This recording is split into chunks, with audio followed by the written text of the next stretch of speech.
a rod. What type of rod? Homogeneous rod of uniform cross section. So the rod is having some length, and the area cross section, uniform cross section area, whatever we have is also uniform. Such type of rod we consider. And suppose the sides are covered with a material. The sides of the rod are covered in such a way that the streamlines of heat flow, generally we call it as streamlines, heat flowing in direction. Those are called as streamlines. We assume that, or the boundaries, the sides of the rod are covered with a material in such a way that the heat flow will be either parallel to x-axis or perpendicular to x-axis. Only in this direction we assume that the streamlines flow. So next what we do, we assume that this rod is placed on x-axis, just like what we have taken on the string. What we have taken in the string on fixed point as the origin and as B, taking the length of the string as AB on x-axis. In the same way, even in heat equation also, we assume that the rod is on x-axis in such a way that one end of the rod is again at the origin and the other end is the rod is lying on x-axis. So the one end of the bar is taken as x-axis, and the direction of flow, the heat flow, let the direction of the flow be as a positive x-axis. The length of the rod we are taking as positive x-axis. And we know some physical quantities we take. Suppose if rho represents the density, small s represents the specific heat capacity, K represents the thermal conductivity, and U representing the temperature of the rod. So how actually this temperature of the rod will be? Suppose if you are considering this rod. Suppose if you are considering the rod as this direction.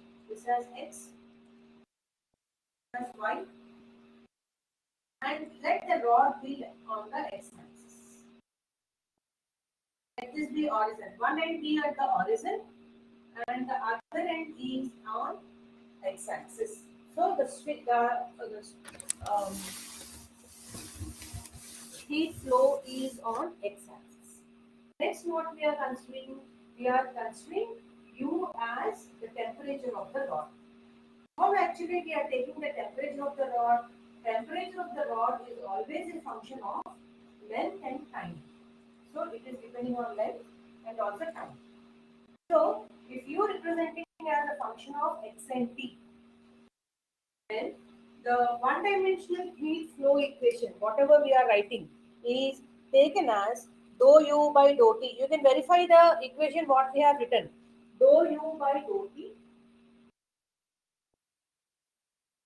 equal to c square. C square dou square u by dou x. And what is the constant c square we have written? K by s rho. So what actually this K by S rho represents? K by S rho represents K as thermal conductivity, S as specific heat capacity, rho as a density. So these are the three constants we have. So now again, just like what we have done in the case of one-dimensional heat flow, in the same way, even for the heat equation also we write the solution part. So how we write the solution? We again go with the method of separation of variables. So here we have taken u as a function of x and t. So we write it as u is equal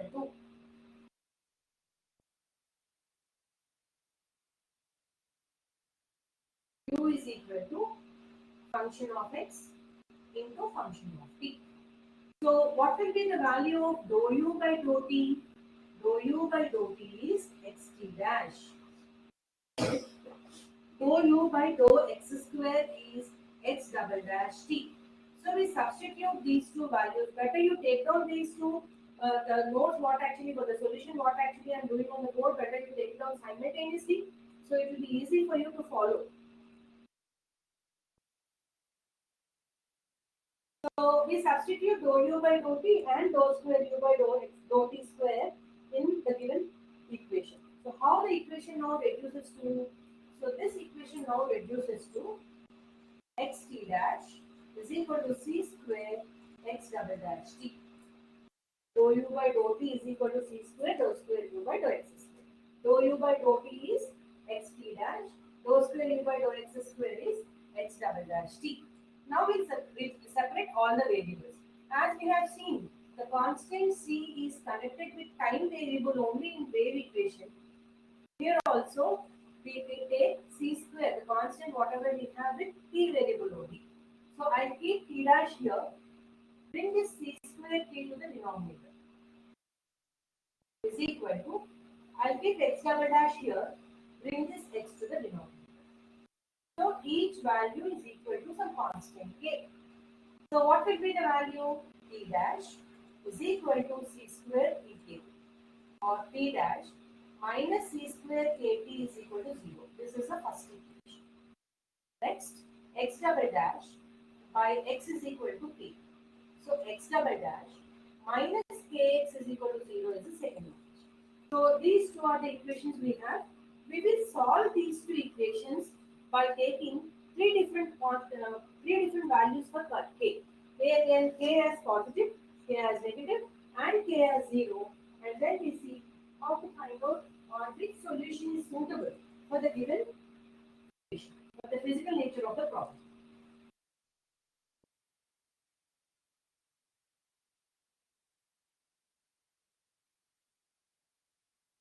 So what is the equation we have? X double dash minus kx is equal to 0. T dash minus c square kt is equal to 0. So these two are the equations we have. One on x and one on t. One on x and one on t. And we see different values of t. So first what we do, we go with k as positive. Then kb positive. The first condition. How can you write k as a positive term? K is equal to p square. Whatever may be the value of p square will be always positive. So k is equal to p square. If we substitute k is equal to p square, this equation becomes x double dash minus p square x is equal to 0. So auxiliary equation becomes m square minus p square equal to 0. M is equal to plus or minus p representing real and distinct roots. So how we write the solution? X is equal to c1 e to the power of px plus c2 e power minus px. And if we substitute k is equal to p square here, p dash minus p square c square p is equal to 0. So m is equal to p square c square. So capital T is equal to c3 e to the power of p square c square. How the value of u will be now? U is equal to x into t we have. So if you write out, this will become c1 e power px, c2 e to the power of minus px into c3 e to the power of p square c square. Now what I do is, I will join this c1 and c3 and will write it as some other constant, some c1 with e power px, c2 and c3 as some other constant c2, maybe the capital C2 e to the power of minus px into e power p square c square. Let this be the first solution by taking k as positive. Take down that relation.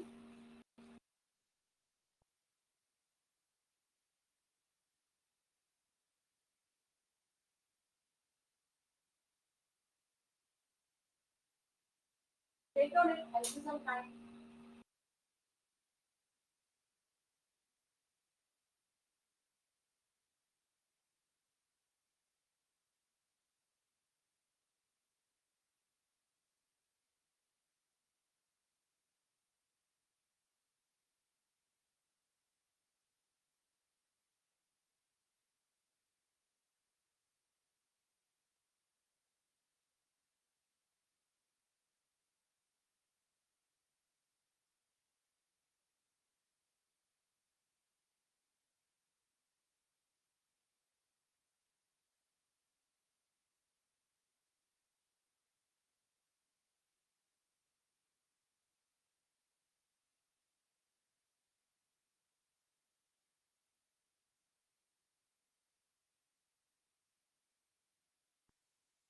Voice break అవుతుందా?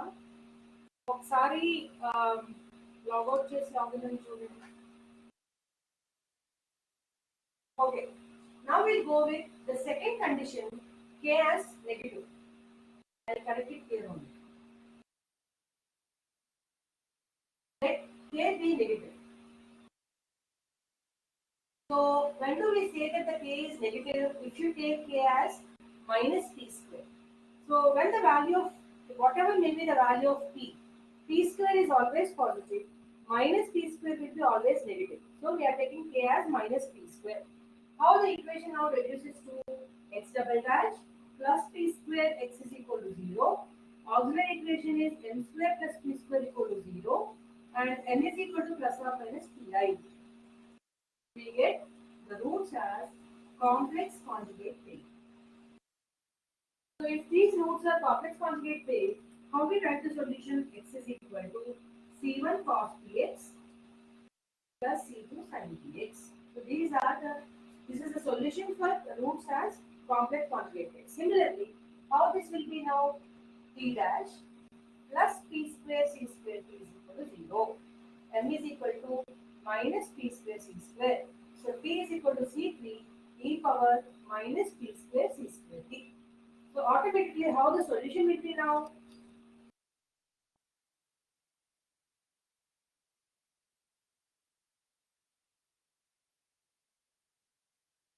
So u is equal to c, which is c1 cos px plus c2 sin px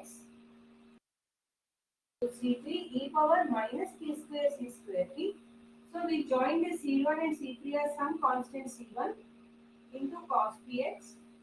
c2 and c3 as some other constant c2 sin px into e power minus p square c square t.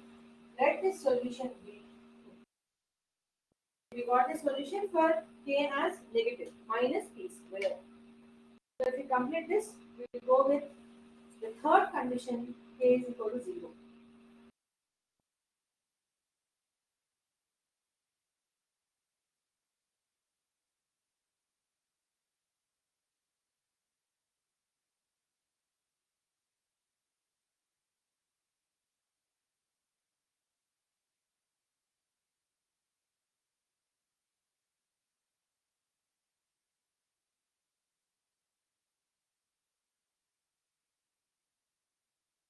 If you complete that, we go with the third case, k is 0.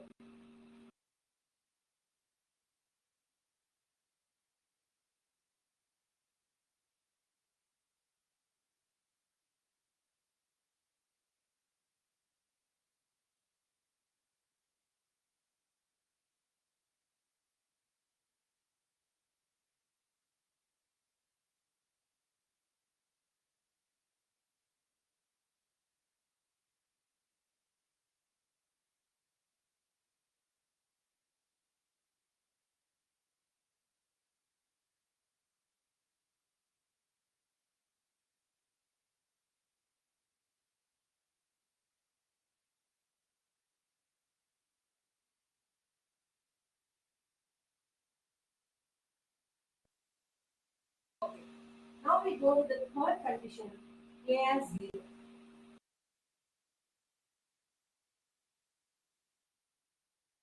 So if you take k is equal to 0, how the will be now? This will become x double dash is equal to 0.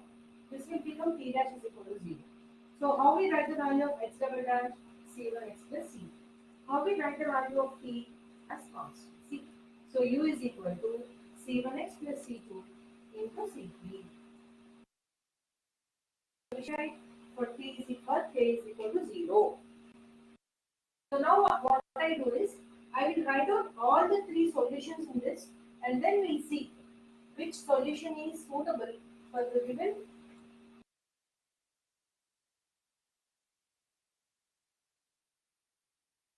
physical nature of the problem. Shall I erase this part also?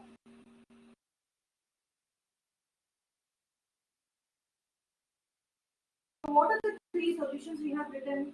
U is equal to px e to the power of minus px into e to the power of p square c square t. This solution we got for k positive. We have taken k square. What is the second solution? U is equal to c1 cos sin px into minus p square c square t. This is the second solution. This solution we have taken for k as negative. K negative, k is equal to minus p square. Third solution we have written as u is equal to c1x plus c2 into c3. This solution we have taken for k as 0. So now what we have to do? We have to choose from these three one solution which is suitable with the physical nature of the problem. What type of problem actually we are dealing with?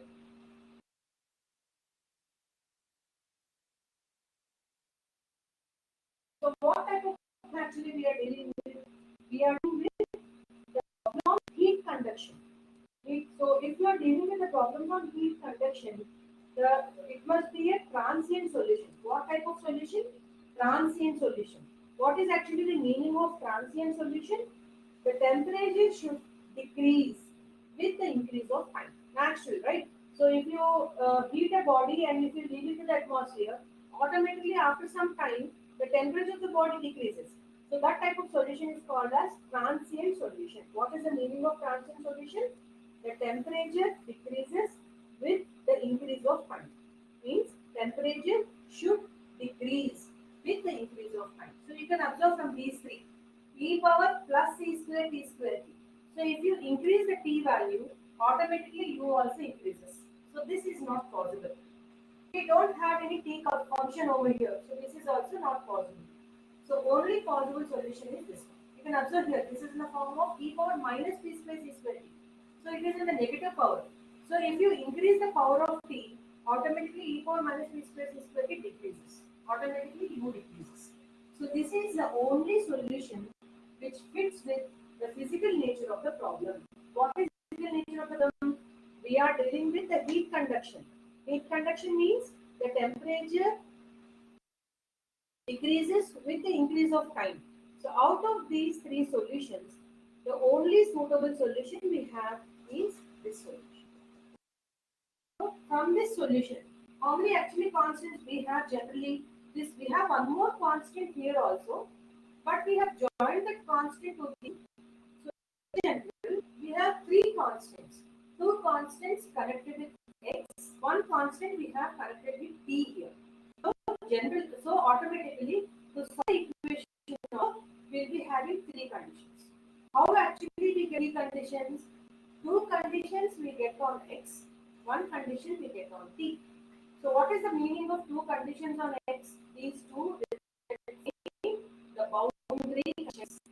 Do you remember in the case of aviation, we have taken by default the boundary condition. What are the boundary conditions we have taken for wave equation? At both the ends, to make the strip vibrate, the both ends are fixed.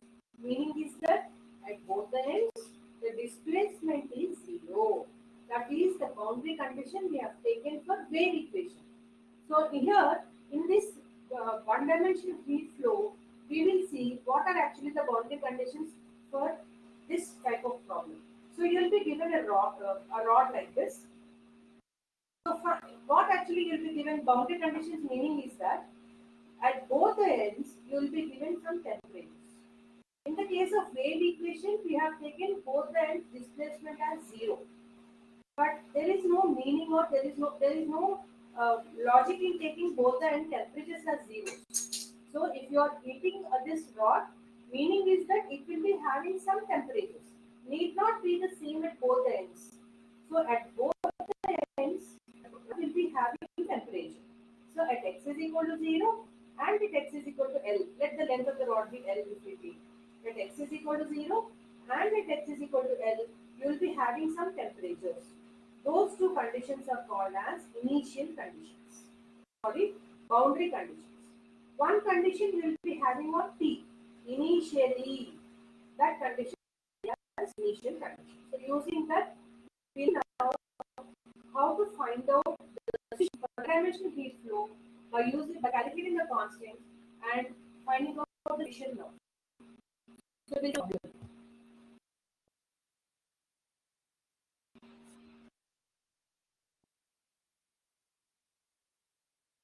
so at both the ends the temperature is kept at 0 degrees centigrade. Meaning is that at x is equal to 0 and at x is equal to L, the temperature U is equal to 0. And what is the third condition we have? Initially, the temperature of the rod is this value. Means at T is equal to 0, initial temperature, U is equal to F of x. So these three are the conditions we have. From these three conditions, we'll see what actually the values of the constants are. We'll start with the solution part.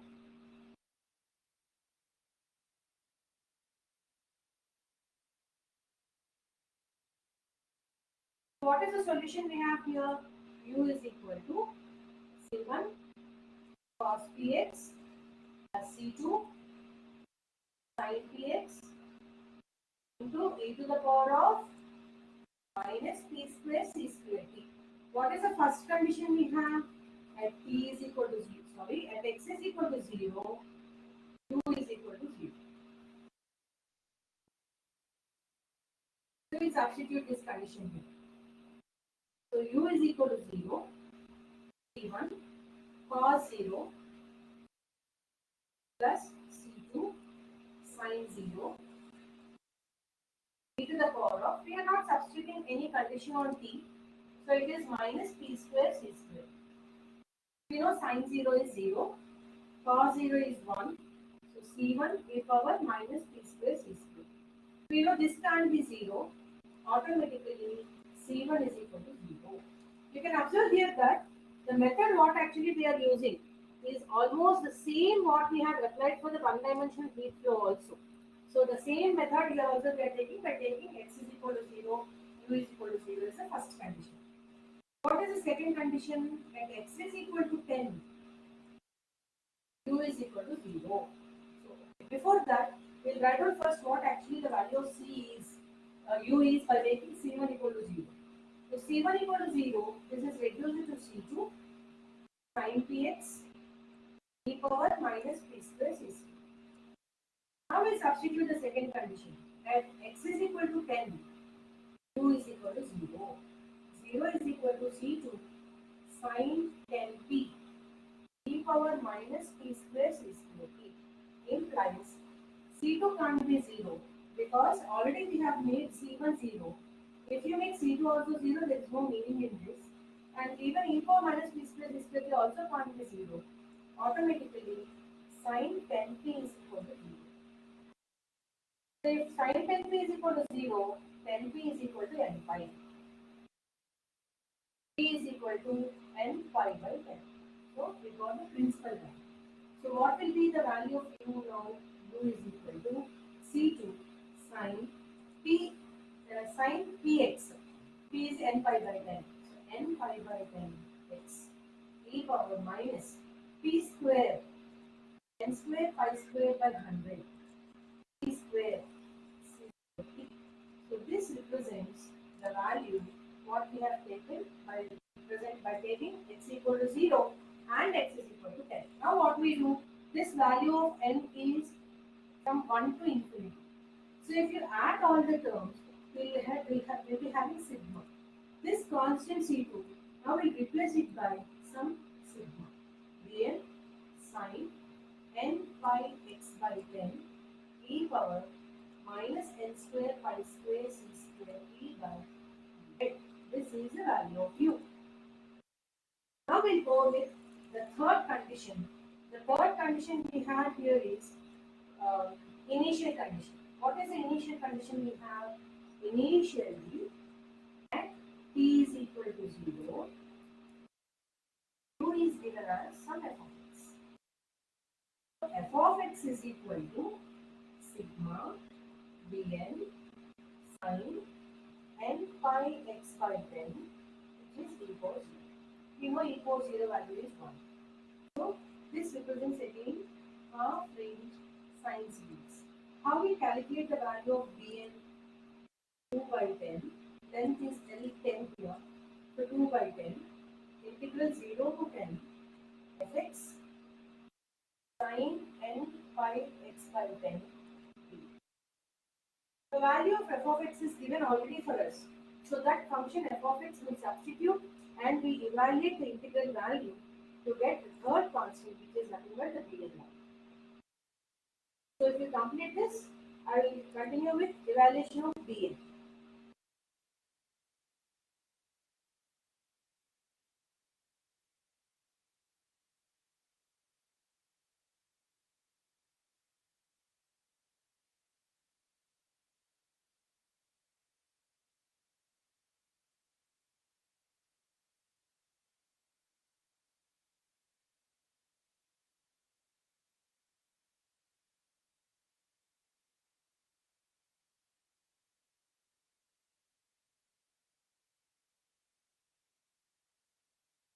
So I will evaluate the value of bn here.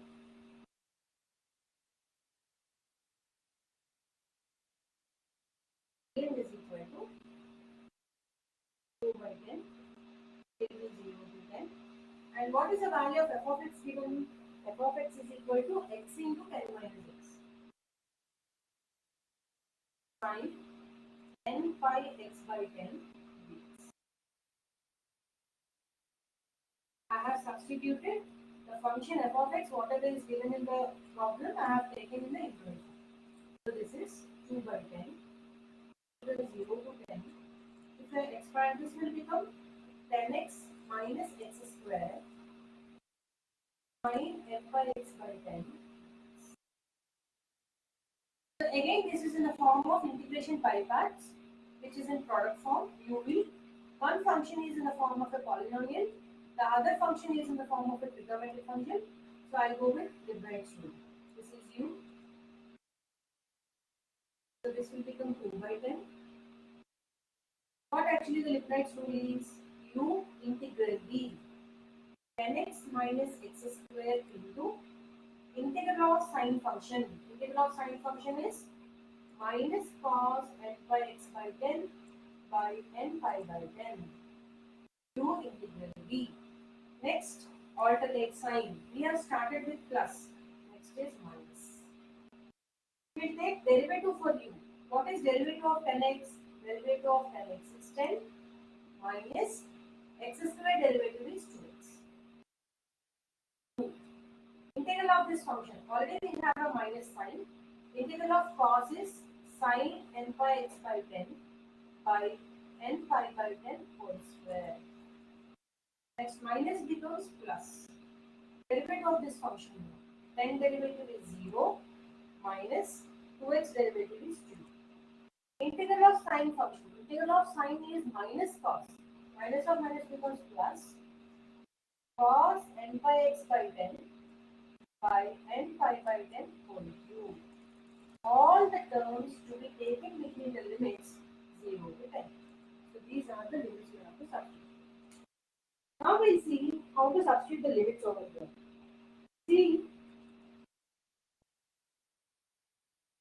See that in the first term, if you substitute x as an upper limit here, 10 into 10, 100 minus 10 square, also 100. So 100 minus 100 becomes 0. What is the lower limit? Lower limit, x is equal to 0. So if you substitute x is equal to 0, also this will become 0. So I will cancel this term completely. I hope you understood why I have cancelled this. If we substitute upper limit x is equal to 10 here, 10 into 10 is 100 minus 10 square is also 100, it will become 0. Lower limit, if you substitute x is equal to 0, again this term becomes 0. So for both upper limit as well as for lower limit, the function is becoming 0. Next, coming to this function. If I substitute x is equal to 10 in this upper limit, this will become sin n pi. Sin n pi function is 0. Lower limit is sin 0. Sin 0 is also 0. So I will cancel this term also. Why I have cancelled that? If I substitute x as an upper limit is sin n pi. If I substitute x as a lower limit, the lower limit is sin 0. Sin n pi is 0. Sin 0 is also 0. So for both the upper limits, this term will become 0. So I have cancelled this term. So we are left over with only this function. So we'll simplify this by taking the constant outside. I think we have finished this. I am erasing this part. I will continue here. So this will become 2 by pi, 2 by 10. What is the constant we have here? Minus 2 by n cube pi cube by 10 cube. I will take it to the numerator as well. Into this value is cos n pi x by 10 between the limits 0 to 10. So 10 gets cancelled. So this is minus 4 into 10 square is 100 by n cube pi cube into upper limit becomes cos n pi x is equal to 10 if you substitute. 10 and 10 gets cancelled. We are left over with cos n pi minus lower limit is cos 0. Next what I do is I will bring this minus sign inside the bracket. So this is equal to 4 into 100. 400 by n cube per cube into, I'll bring this minus to the inside value so that I'll interchange these two. And what is the value of cos 0? Cos 0 is 1 minus cos 0. This gives the value of b. So we substitute this b in u. Sigma 400 by n cube by cube 1 minus cos n pi. We'll write down the value of cos n pi also because we know the value of cos n pi is minus 1 for n. Into sin n pi x by 10 e power minus n square pi square 6 square 3 by 6. The complete value we have for the given solution.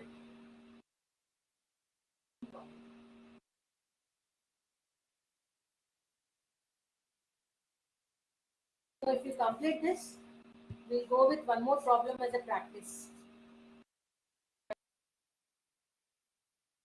What is given? We are given a rod of length 100 centimeters. So length of the rod is given as 100 centimeters. Next, what is given?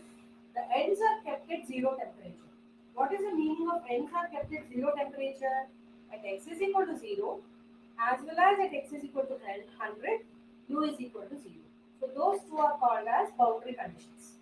Next, what is the next condition we are given? Initially at t is equal to 0, we are given u is equal to f of x. So using these three conditions, now we will solve the given heat equation problem. We'll find out the temperature at any time.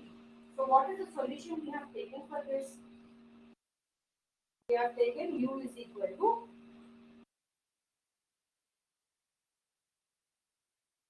C1 cos px plus C2 sin px into e power minus p square c square t. So what is the first condition we have? At x is equal to 0, C1 is equal, sorry, at x is equal to 0, u is equal to 0. We'll substitute that condition there.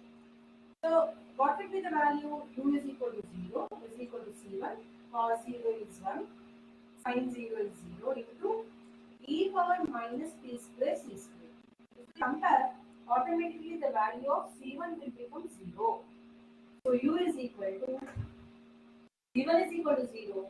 We are left over with C2 sin px e power minus p square c square. What is the second condition we have? At x is equal to 100,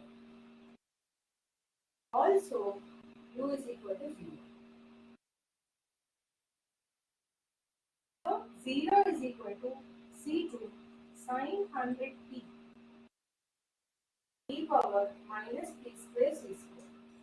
So you can observe here that C2 can't be 0. E power minus p square c square t also can't be 0. Automatically, sin 100t should be 0. When will the value of sin 100t become 0? If 100t is equal to n or p is equal to n pi by 100. Sin theta equal to 0.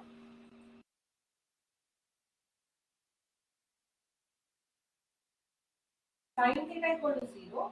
only if theta is equal to n pi. Theta is 100 p is here. So 100 p is equal to n pi. P is equal to n pi by 100. So we'll substitute in u.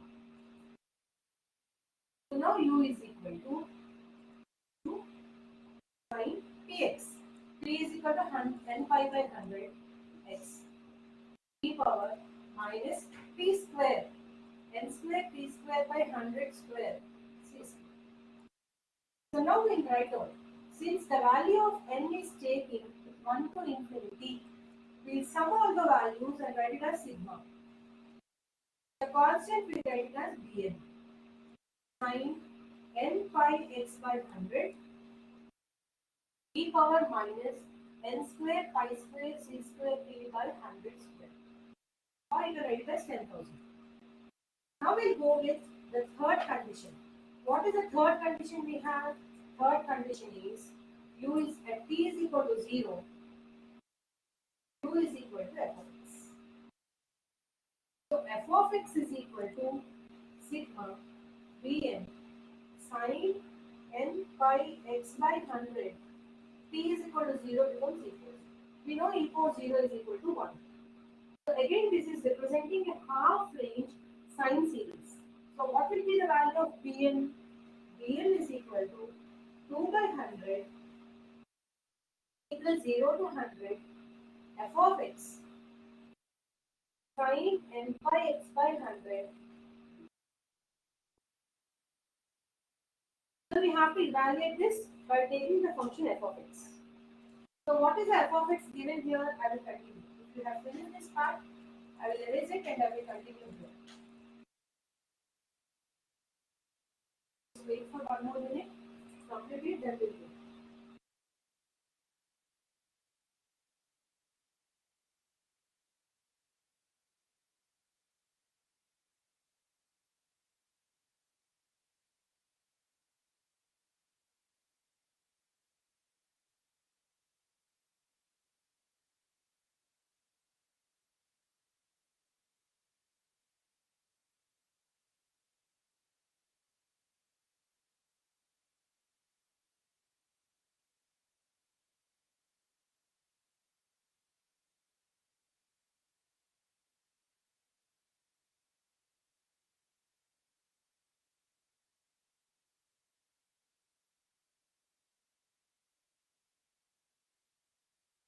Bn is equal to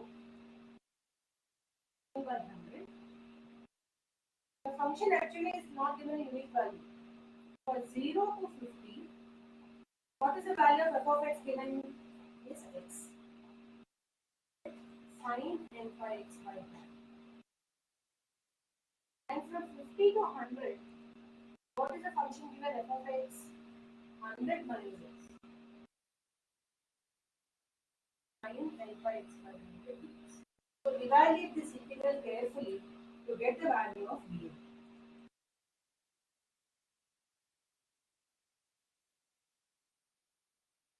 So this is equal to 2 by 100. We'll go with integration by parts. Into integral of sin minus cos n pi x by 100 by n pi by 100 2 integral b minus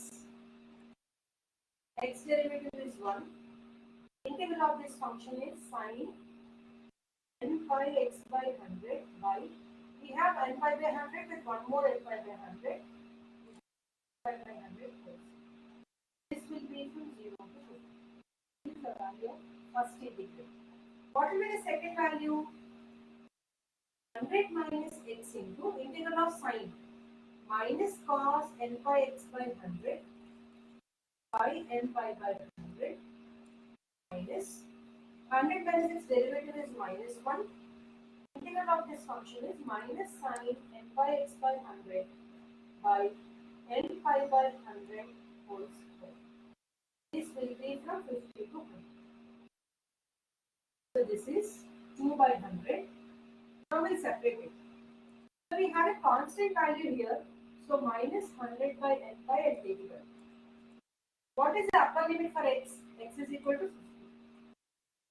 Cos X is equal to 50. If you substitute here, 52's 100 will be left over with n pi. X is equal to 0, lower limit is 0. Minus into minus plus 100 square by n square pi square into upper limit again sine n pi. X is equal to 50 if we substitute, 52's 100, so n pi by 2. Lower limit sine 0 is 0.